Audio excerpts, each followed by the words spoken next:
Well, if you've seen a lot of people wearing blue lately, it's not a coincidence. Many are banding together this month to raise awareness for colorectal cancer. And Licking Memorial Health Systems is going the distance to educate and assist the community. So I'm always happy to welcome back CEO Rob Montagnes, along with Dr. Frances Hornstein, who's a gastroenterologist today. So thank you both for being here. Good morning. Great to be here. So, Rob, let's first talk about maybe some of the numbers that we don't like to hear, right? The mortality rate with colorectal cancer is actually pretty high, so let's talk about that. I think it's high, but it's improving. And I think as we've seen more education and folks getting their colonoscopies, more awareness, like we're doing this month with colorectal cancer and colorectal awareness month, we see those numbers actually improving.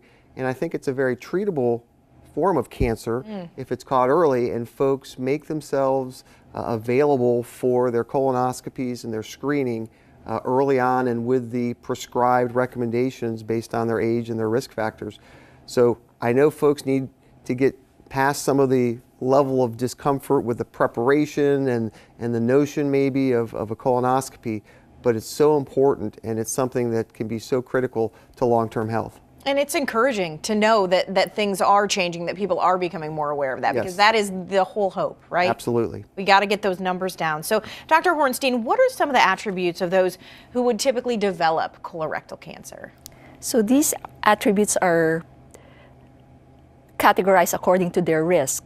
So those people who don't have family history of colorectal cancer and who are not experiencing symptoms such as weight loss or seeing blood in their stool, they fall under the average risk category. And for these people, it is recommended for them to undergo colorectal cancer at age 50. And because data has shown that the risk actually increases as a person gets older beyond 50 years of age, and hence where that recommendation actually came from. But there are a special group of individuals that we have to pay more close attention to, and they get colorectal cancer screening much earlier than the age 50. And those who fall under this risk category are those who have a family history of colorectal cancer, especially if it occurs at a young age.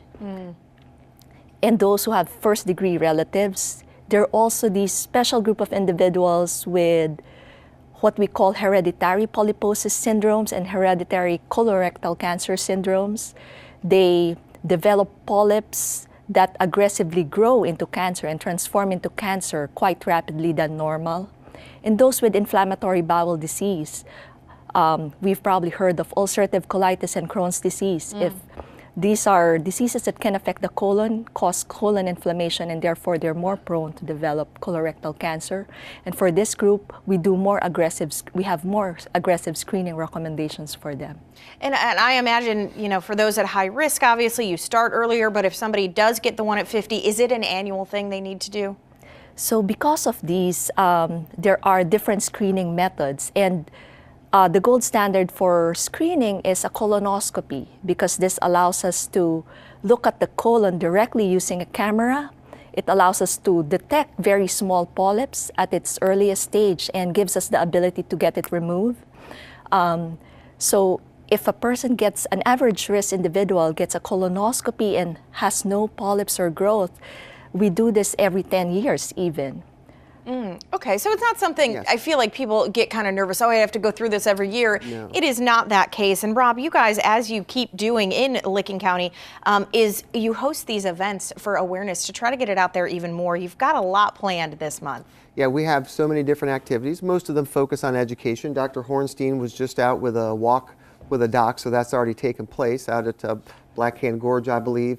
We are wearing blue. I have my blue tie. She has her blue dress, and we've had days where we've made that available so folks are aware. High fiber foods available in our cafeteria to bring recognition to diets that are healthy for the colon. And once again, just educational speaking opportunities throughout the community, doing events like this or presentations like this. So a lot going on in our community. Probably doesn't get the notoriety of St. Patrick's Day or Valentine's Day this time of year, but it's certainly as important, and we try and do our best to get the message out. I'd say even more so important, Yes. right? This is Yes. our health, and you guys always have a great commitment to the community. So for that, I thank you for being here. Thank you. Thank you.